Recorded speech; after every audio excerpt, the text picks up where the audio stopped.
মৰমৰ ছাত্ৰ-ছাত্ৰীসকল, আজি আমি আলোচনা কৰিব ওলাইছোঁ ডিটাৰমিনাৰ্ছ। ডিটাৰমিনাৰ্ছৰ ভিতৰত যিখিনি আৰ্টিকল থাকে সেইখিনি আমি আগৰ ভিডিঅ'টোত আলোচনা কৰিছিলোঁ। গতিকে আজিৰ ভিডিঅ'টোত আমি ডিটাৰমিনাৰ্ছ আৰ্টিকল বাদ দি বাকীখিনি ডিটাৰমিনাৰ্ছৰ বিষয়ে আলোচনা কৰিম। তো প্ৰথম কথা হ'ল ডিটাৰমিনাৰ্ছ কি বা ডিটাৰমিনাৰ্ছ বুলিলে আমি কি বুজো। ডিটাৰমিনাৰ্ছৰ সংজ্ঞাটো হ'ল যে determiners R words that come before noun to clarify or modify their meanings. They help us to understand which specific noun or nouns we are referring to. যে ডিটাৰমিনাৰ বিলাক হৈছে কিছুমান শব্দ যিবিলাক শব্দ নাউনৰ আগত বহি সেই নাউনটো কাউণ্টেবল হয় নে আনকাউণ্টেবল হয়, সেই নামটো নিৰ্দিষ্টকৈ বুজাইছো নে আমি অনিৰ্দিষ্টকৈ বুজাইছো সেইটোক আচলতে নিৰ্ধাৰণ কৰে। আৰু নাউন এটাৰ বিষয়ে এটা স্পষ্ট ধাৰণা দিয়াত ডিটাৰমিনাৰ্ছবিলাকে আমাক সহায় কৰে। গতিকে ডিটাৰমিনাৰ্ছ বুলি কোৱাৰ লগে লগে প্ৰথমকেইটা ডিটাৰমিনাৰ্ছ হ'ল আৰ্টিকল এ, এন আৰু দা। এইকেইটা আমি আগৰ পাঠত এটা বিশেষ বেলেগ ভিডিঅ'ত আলোচনা কৰিছিলোঁ। আৰু বেলেগ বেলেগ ধৰণৰ ডিটাৰমিনাৰ্ছ আমি পাওঁ। পছেচিভ ডিটাৰমিনাৰ্ছ, ডেমনষ্ট্ৰেটিভ ডিটাৰমিনাৰ্ছ, নিউমেৰিকেলছ, অৰ্ডিনেলছ আৰু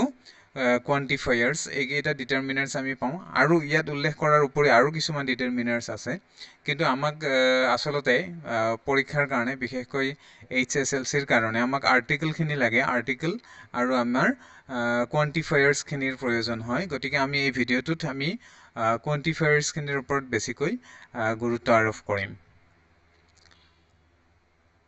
আমি আহোঁ কোৱান্টিফায়াৰ্ছৰ ভিতৰত ছাম আৰু এনি ইম্পৰ্টেণ্ট ডিটাৰমিনাৰ্ছ। ছাম আৰু এনি কেতিয়া ইউজ হয় চাবা। The sum is used to denotes indefinite quantity or numbers. Sumটো আমি indefinite quantity আৰু numbers অৰ্থাৎ অনিৰ্দিষ্ট পৰিমাণৰ সংখ্যাৰ ক্ষেত্ৰত আমি ছাম ব্যৱহাৰ কৰোঁ। ছাম কেতিয়াবা কাউণ্টেবল অথবা আনকাউণ্টেবল নাউনৰ লগত ব্যৱহাৰ কৰোঁ। বিশেষত আমি এফাৰ্মেটিভ চেণ্টেন্সৰ লগত ব্যৱহাৰ কৰোঁ। আৰু কেতিয়াবা নেগেটিভ চেণ্টেন্স আৰু ইণ্টাৰগেটিভ চেণ্টেন্সতো আমি ছাম ব্যৱহাৰ কৰোঁ। গতিকে ছাম আৰু এনি দুইটাই আচলতে আমাৰ এটা প্ৰশ্নতে দুটা অপশ্যন থাকে। তেতিয়া আমি চাবলগীয়া কথা হ'ল ছাম আৰু এনিৰ যিখিনি ব্যৱহাৰৰ নিয়ম এইখিনি প্ৰায় একেই। যে ছামটো বা এনিটো ছামটোৰ যেনেকৈ যিখিনি নিয়ম আছে সেইখিনি এনিৰ লগত প্ৰায় একেই। It identified quantity or number, countable আৰু আনকাউণ্টেবলৰ লগত ব্যৱহাৰ হয়, এফাৰ্মেটিভ চেণ্টেন্সত ব্যৱহাৰ হয়, নেগেটিভ চেণ্টেন্সত ব্যৱহাৰ হয় আৰু ইণ্টাৰগেটিভ চেণ্টেন্সত ব্যৱহাৰ হয়। গতিকে ছাম আৰু এনিৰ গোটেইখিনি নিয়ম একেই, কিন্তু এই দুটা ডিটাৰমিনাৰ্ছৰ ক্ষেত্ৰত আটাইতকৈ মন কৰিবলগীয়া কথা বা মনত ৰাখিবলগীয়া কথা হ'ল যে ছামটো আমি মেক্সিমাম ক্ষেত্ৰত আমি এফাৰ্মেটিভ বা এছাৰ্টিভ চেণ্টেন্সৰ ক্ষেত্ৰত ব্যৱহাৰ কৰোঁ, আৰু এনিটো আমি নেগেটিভ চেণ্টেন্স আৰু ইণ্টাৰগেটিভ চেণ্টেন্সৰ ক্ষেত্ৰত ব্যৱহাৰ কৰোঁ। গতিকে বাকীখিনি একেই। মনত ৰাখিবলগীয়া এইটোৱে কথা যে ছাম সদায় পজিটিভ চেন্সত বেছি ব্যৱহাৰ হয় আৰু এনিটো নেগেটিভ আৰু ইণ্টাৰগেটিভ চেণ্টেন্স বেছিকৈ ব্যৱহাৰ হয়। আমি এক্সাম্পলখিনি চালে বুজি পাম। Some boys did not attend the function. I want some mangoes. Put some sugar in my cup of tea. Put some salt in the curry. Give me some oranges. Some people do not like coffee. Some boys did not attend the function. Can you lend me some money? গতিকে এই বাক্যকেইটা চালে গোটেইকেইটা আমি criteria fill up হৈছে। তোমালোকে চাবা some boys did not attend the meaning, এইটো affirmative এইটো নেগেটিভ চেণ্টেন্সত ছাম ব্যৱহাৰ হৈছে, কিন্তু এইটো কাউণ্টেবল নাউনৰ লগত ব্যৱহাৰ হৈছে ছামটো। ঠিক তেনেকৈ mangoes, some mangoes countable noun, some sugar uncountable noun, some salt uncountable, some oranges countable, some people do not like coffee negative sentence আৰু countable noun, some boys countable noun, আৰু এইটো can you lend me some money uncountable noun আৰু ব্যৱহাৰ হৈছে এইটো interrogative sentenceত। গতিকে ইয়াৰ যিকেইটা মানে যি ক্ষেত্ৰত ছামটো ব্যৱহাৰ হয় ইয়াৰ এক্সাম্পল কেইটাত আমি সেইটো পাইছোঁ। ঠিক তেনেকৈ she cannot buy any book now. She cannot buy any book negative sentenceত ব্যৱহাৰ কৰিছোঁ, negative plus any books বুলি আছে countable noun. I haven't any book negative sentence. countable noun negative sentence. Did he buy any books? Interrogative sentence aru countable noun. You may help any boy you like. Any boy assertive sentence. Any boy can solve it. Assertive sentence. Any man can do it. Assertive sentence. গতিকে ইয়াত assertive হৈছে কিন্তু আমি মানে যেতিয়া HSLC ৰ প্ৰশ্নবিলাক আমি পাম তেতিয়া ম্যাক্সিমাম ক্ষেত্ৰত কি হয় সাম আৰু এনি টু দুইটাই এটা প্ৰশ্নৰ অপচনতে থাকিব গতিকে আমি তেতিয়া বাক্যটো চাই ল'ব লাগিব যে বাক্যটো আসলতে এফাৰ্মেটিভ সেন্টেন্স না নেগেটিভ সেন্টেন্স বা ইন্টাৰোগেটিভ সেন্টেন্স না আন কিবা সেন্টেন্স হেতু চাই মেলি দুইটাৰ ভিতৰত যেটো শুদ্ধ বা যেটো আটাইতকৈ বেছি এপ্ৰোপ্ৰিয়েট হেতু আমি সিলেক্ট কৰিব লাগিব Next আহিছো এটা বিশেষ নিয়ম যেতিয়া আমি নেগেটিভ সেন্টেন্সত এনি ব্যৱহাৰ কৰো তেতিয়া হলে মনত ৰাখিব লাগিব এনিৰ সন্মুখত সদায় নট বা শৰ্টত লিখা যেটো এনটি এন কমা টি যেটো ব্যৱহাৰ কৰো নট শৰ্টত লিখিলে হেতু আমি ব্যৱহাৰ কৰো কিন্তু কেতিয়াও আমি এনিৰ সন্মুখত নো ব্যৱহাৰ নকৰো for example there is not any water in the pond এটো শুদ্ধ বাক্য কিন্তু এটো শুদ্ধ নহয় there is no any water in the pot গতিকে এনিৰ আগত নো ব্যৱহাৰ নহয় এটো মনত ৰাখিব লগা কথা next much many or more much denotes quantity and is used with an uncountable noun much to মনত ৰাখিব লগা কথা much হতে uncountable nounৰ লগত ব্যৱহাৰ হয় আৰু কেতিয়াবা ই comparative degree ক্ষেত্ৰত ব্যৱহাৰ হয় যেনে he spent much money uncountable noun we had much trouble uncountable noun তাৰ পিছত there is much milk uncountable noun গতিকে uncountable nounৰ লগত আমি much ব্যৱহাৰ কৰিম ঠিক তেনেকৈ she is much taller than her brother Raju is much wiser than Hari he is much better than other players এই গটেকেটাই মানে comparative degree sentence ইয়াত আমি much ব্যৱহাৰ কৰিছো তেনেকৈ many denotes number and is used with countable noun আনহাতে much to opposite hall many অৰ্থাৎ much to যদি আমি uncountable nounৰ ক্ষেত্ৰত ব্যৱহাৰ কৰো many to আমি countable nounৰ ক্ষেত্ৰত বেছিকৈ ব্যৱহাৰ কৰো for example he spent many rupees for him I bought many books for my nephew I have many friends here ইয়াত গটেকেটা মানে countable noun ইয়াত যদিও money to আমি uncountable বুলি কৈছো কিন্তু many rupees বুলি কোৱাৰ লগে লগে এটো কিন্তু rupees তো আমি গনিব পাৰো এটা দুটা গৈ সেই কাৰণে এটো ইয়াত কি হৈছে এটো countable noun হৈছে আৰু তাৰ সন্মুখত আমি many ব্যৱহাৰ কৰিছো গতিকে এটোত কনফিউজ নহব money থাকিলে uncountable কিন্তু rupees many rupees তো কিন্তু countable noun গতিকে আমি ইয়াত কি ব্যৱহাৰ কৰিছো many ব্যৱহাৰ কৰিছো ঠিক তেনেকৈ more to থাকে আমাৰ কোৱেশ্চন বিলাকত much many more তিনিটা অপচনে দিয়া থাকে more to আমি কেতিয়া ব্যৱহাৰ কৰো it is used for comparative degree ক্ষেত্ৰত আমি more ব্যৱহাৰ কৰো she is more beautiful than her sister I have got more help from Rajiv than Meena এটো capital letter হ'ব লাগিছিল ফুল হৈছে যে I have got more help from Rajiv than Meena গতিকে এই দুটাত comparative degree ত আমি কি কৰিছো more determiners ব্যৱহাৰ কৰিছো much to uncountable many to countable আৰু more to purely comparative degree ক্ষেত্ৰত কেতিয়াবা আমি much আৰু many হলনি কিন্তু lots of a large quantity of great number of large number of তাৰ পিছত a great deal of good deal of plenty of huge number of এনে ধৰণৰ শব্দবিলাক ব্যৱহাৰ কৰো বিশেষকৈ কেতিয়াবা আমাৰ পৰীক্ষাত a lot of আৰু lots of আহে মনত ৰাখিবা a lot of to আমি মানে ফৰ্মেল ক্ষেত্ৰত ইউজ কৰো ফৰ্মেল যিবিলাক বাক্যত ইউজ কৰো আৰু lots of to আমি ইনফৰ্মেল বাক্যবিলাকত আমি ব্যৱহাৰ কৰো এটো মনত ৰাখিবলগীয়া কথা দুইটাৰে মিনিং একেই কিন্তু ফৰ্মেল বাক্যবিলাকত a lot of ব্যৱহাৰ কৰো আৰু ইনফৰ্মেল বাক্যবিলাকত আমি lots of ব্যৱহাৰ কৰা হয় এবাৰ হেবিল few আৰু little যে আমি few আৰু little বুলি কোৱাৰ লগে লগে few আমি তিনিটা ৰূপ পাওঁ few আৰু the few ঠিক তেনেকৈ little বিলাকৰ আমি little a little আৰু the little পাওঁ গতিকে ইয়াত এইখন চাৰ্টত আমি 6টা ডিটাৰমিনাৰ শিকিবলৈ পাম এই ছয়টাৰ ব্যৱহাৰটো চাৰ্টখন চালে তোমালোকে ভালদৰে বুজি পাবা যে যেতিয়া অলমষ্ট নান বা নেগেটিভ সেন্সত প্ৰায় নোহোৱা অৰ্থত যদি আমি কিবা বস্তুৰ ক্ষেত্ৰত প্ৰায় নোহোৱা অৰ্থত কওঁ আৰু যদিহে আমি কাউন্টেবল নাউনৰ বিষয়ে কওঁ তেতিয়া আমি ইউজ কৰিম ফিউ আৰু আনকাউন্টেবল নাউনৰ বিষয়ে ক'লে আমি ইউজ কৰিম লিটিল যেনে যদি প্ৰায় মানুহ নাছিল এনে ধৰণৰ হলে আমি ফিউ ব্যৱহাৰ কৰিম কাউন্টেবল আৰু প্ৰায় পানী নাছিল গাখীৰ নাছিল যিবিলাক আনকাউন্টেবল নাউন সেইবিলাকৰ ক্ষেত্ৰত লিটিল প্ৰায় নোহোৱা অৰ্থত আমি এই দুটা ব্যৱহাৰ কৰিম ফিউ আৰু লিটিল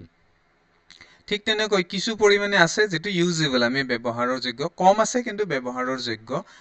তেতিয়া তেনে ধৰণৰ কাউন্টেবল নাউনৰ ক্ষেত্ৰত আমি এ ফিউ ব্যৱহাৰ কৰিম আৰু আনকাউন্টেবল নাউনৰ ক্ষেত্ৰত আমি এ লিটিল ব্যৱহাৰ কৰিম ঠিক তেনেকৈ কমকৈ থাকাখিনিকে যদি আমি নিৰ্দিষ্টকৈ দেখুৱাই দিওঁ তেনেহলে যদি কাউন্টেবল নাউন হয় তেতিয়া দা ফিউ আৰু আনকাউন্টেবল হলে দা লিটিল গতিকে চাৰ্টখন একদম মনত ৰাখিবলগীয়া আৰু বুজি পোৱাত সহজকৈ দিয়া হৈছে যে মনত ৰাখিবা কাউন্টেবল হলে ফিউ আনকাউন্টেবল হলে লিটিল আৰু প্ৰায় নোহোৱা অৰ্থত ফিউ অলপ থাকিলে ইউজেবল যদি হয় সেইখিনি এ ফিউ আৰু কমকৈ থাকিলে সেইখিনিক যদি আমি নিৰ্দিষ্টকৈ দেখুৱাই দিওঁ দা ফিউ ক্লিয়াৰ তো এক্সাম্পল কেইটা few boys came to school অৰ্থাৎ প্ৰায় অহাই নাছিল এইটো বাক্যৰ যদি মিনিংটো আমি ক'ব লগা হয় আমি ক'ব লাগিব প্ৰায় ষ্টুডেন্ট প্ৰায় অহাই নাছিল few boys came to school স্কুললৈ প্ৰায় ছাত্ৰ ছাত্ৰী অহাই নাছিল a few boys came to school এটোত আমি ক'ব লাগিব স্কুললৈ খুব কম সংখ্যক ছাত্ৰ ছাত্ৰী আহিছিল প্ৰায় অহা নাছিল বুলি আমি ক'ব নোৱাৰো আহিছিল বুলি ক'ব লাগিব the few boys that had come to school went home after the first class এটোত কিন্তু কমকৈ আহাখিনিকে কৈছো তেওঁলোকে প্ৰথম পিৰিয়ডৰ পিছত ঘৰত গুচি গৈছিল যিখিনি আছিল সেইখিনিক আমি নিৰ্দিষ্টকৈ কোৱাৰ কাৰণে দা ফিউ ব্যৱহাৰ কৰিছো I have few books on history এটোত আমি ক'লে কি বুলি কম যে হিষ্টৰী বিষয়ত মোৰ কিতাপ প্ৰায় নাই ঠিক আছে তো নেক্সট বাক্যটোত কম I have a few books on history history বিষয়ত মোৰ খুব কম সংখ্যক কিতাপ আছে I have promised to give Amal the few books that I have on history আৰু মোৰ তাত থকা অৰ্থাৎ নিৰ্দিষ্টকৈ দেখাই দিছো যে মোৰ তাত থকা হিষ্টৰীৰ কিতাপখিনি the few books সেইখিনি মই অমলক দিম বুলি ইতিমধ্যে প্ৰতিশ্ৰুতি দিছো promised he has little money money uncountable এই কাৰণে little তেওঁৰ প্ৰায় পইচা নাই he has a little money যিখিনি আছে ইউজেবল গতিকে আমি ক'ব লাগিব যে তেওঁৰ কিছু কম পৰিমাণে পইচা আছে he spent a little money he had তেওঁৰ তাত থকা কম পইচাখিনি তেওঁ খৰচ কৰিছিল যিখিনি আছিল সেইখিনি নিৰ্দিষ্টকৈ বুজাইছো the old man wanted to stand up with the little strength he had বুঢ়া মানুহজনে তেওঁৰ থকা শক্তিখিনিৰে মানে তেওঁৰ শক্তি নাই কিন্তু যিখিনি আছে সেইখিনিৰে তেওঁ ষ্টেণ্ড আপ অৰ্থাৎ থিয় হ'ব খুজিছিল গতিকে যিখিনি আছে নিৰ্দিষ্টকৈ দেখুৱাৰ কাৰণে লিটিল আৰু ষ্ট্ৰেংথটো যেহেতু এটা আনকাউন্টেবল মানে নাউন তাৰ লগত আমি দা লিটিল ব্যৱহাৰ কৰিছো গতিকে মই ভাবো পৰীক্ষাত লিটিল আৰু ফিউৰ মাজত তোমালোকৰ কোনো কনফিউজন নহব এখন চাৰ্ট চালে নিশ্চয় তোমালোকে ভালদৰে বুজি পাবা নেক্সট ইটস আৰু every It denotes one or two or more of a known group of person or thing. It is used as both pronoun and adjective. So it's to আমি কেতিয়া ব্যৱহাৰ কৰো যেতিয়া আমি কেইজনমানৰ মাজত আমি প্ৰত্যেকটোকে যেতিয়া বুজাও প্ৰত্যেককে প্ৰত্যেককে যেতিয়া বুজাবলৈ যাও তেতিয়া আমি ইটস ব্যৱহাৰ কৰিছো এক্সাম্পল কেইটা চালে বুজি পাবা Each of the boys has got the prize. এটা ক্লাছৰুমত কেইজনমান ল'ৰা ছোৱালী আছে ইহঁতৰ প্ৰত্যেককে যেতিয়া প্ৰাইজ পোৱাটো বুজাও যে প্ৰত্যেককে এটা এটা প্ৰাইজ পাইছিল each of the boys got a prize তেতিয়া আমি each ব্যৱহাৰ কৰিম each boy will get a prize প্ৰত্যেককে এটা এটা প্ৰাইজ পাব each ব্যৱহাৰ কৰিছো each boy wore a badge প্ৰত্যেককে এটা এটা বেজ পিন্ধি আছিল each of the girls wore a ribbon প্ৰত্যেককে এটা এটা ৰিবন বান্ধি আছিল এনে ধৰণৰ বাক্যবিলাকক আমি প্ৰত্যেকটোক যদি বুজাব যাও তেতিয়া আমি each ব্যৱহাৰ কৰো আনহাতে every it means each and all in the group অৰ্থাৎ every বুলি কোৱাৰ লগে লগে প্ৰত্যেককে বুজাব কিন্তু সকলোকে একেলগে বুজাব everybody ঠিক আছে for example every boy was present in the class যে ক্লাছত প্ৰত্যেকজন ল'ৰা ছোৱালীয়ে উপস্থিত আছিল অৰ্থাৎ সকলোকে কোৱা হৈছে ইয়াত every room of the hotel was searched হোটেলৰ প্ৰত্যেকটো ৰুম বা সকলো ৰুম চাৰ্চ কৰা হৈছিল গোটেইকেইটাক বুজালে আমি এভৰি ব্যৱহাৰ কৰিম আৰু গোটেইকেইটাৰো যদি প্ৰত্যেককে সেপাৰেটলি আমি এটাকৈ বুজাব লগা হয় তেতিয়া আমি ইটছ ব্যৱহাৰ কৰিম গতিকে ইটছ আৰু এভৰিটো মই ভাবো বুজি পাইছা নেক্সট ইদাৰ আৰু নেইদাৰ one of two options অৰ্থাৎ আমাৰ সন্মুখত কেতিয়াবা মানে ৰাস্তা থাকে যে আমি কোনটো ৰাস্তাৰে যাম দুটা অপচন আছে এই দুটা ৰাস্তাৰ পৰা যদি আমি যিকোনো এটা ৰাস্তা নিৰ্বাচন কৰো সিলেক্ট কৰো তেতিয়া আমি ইদাৰ বুলি কম ঠিক আছে যেনে you may write it either with a pen with a pencil or with a pencil তুমি পেনেৰেও লিখিব পাৰা অথবা পেন্সিলেৰে কিন্তু এটাৰে যিকোনো এটাৰে তুমি লিখিব পাৰিবা তেতিয়া আমি কি ব্যৱহাৰ কৰিম ইদাৰ ব্যৱহাৰ কৰিম আনহাতে যদি নেক্সট বাক্যটো আছে you can either go to the movie or stay at home তুমি ঘৰলৈ যাব পাৰা নতুবা মুভি লৈ যাব মুভি চাব যাব দুটাৰ আমি এটা ল'ব পাৰো দুইটা অপচনৰ ভিতৰত যেতিয়া আমি এটা লম তেতিয়া আমি ইদাৰ ব্যৱহাৰ কৰিম আৰু neither means not either and is also commonly defined as none of অৰ্থাৎ আমাক যদি দুইটা অপচনৰ আমি কোনোটাই যদি গ্ৰহণ নকৰো none of তেতিয়া কিন্তু হেতুক আমি neither ব্যৱহাৰ কৰো যেনে I like neither coffee nor tea in the morning যে মই কফিও ভাল নাপাও আৰু মৰ্নিংত চাহো ভাল নাপাও দুইটাই ভাল নাপাও দুইটাই মই নলও গতিকে এটুত neither ব্যৱহাৰ হ'ব neither he nor his brother is guilty ter brother o guilty নহয় আৰু ter মানে কি neither তেও অথবা তেওঁৰ ভাইক দুইটাই guilty নহয় অৰ্থাৎ দুইটাৰ এটাও নহয় গতিকে দুইটাৰ এটাও নহলে আমি neither আৰু দুইটাৰ এটা হলে either ব্যৱহাৰ কৰিম ঠিক আছে between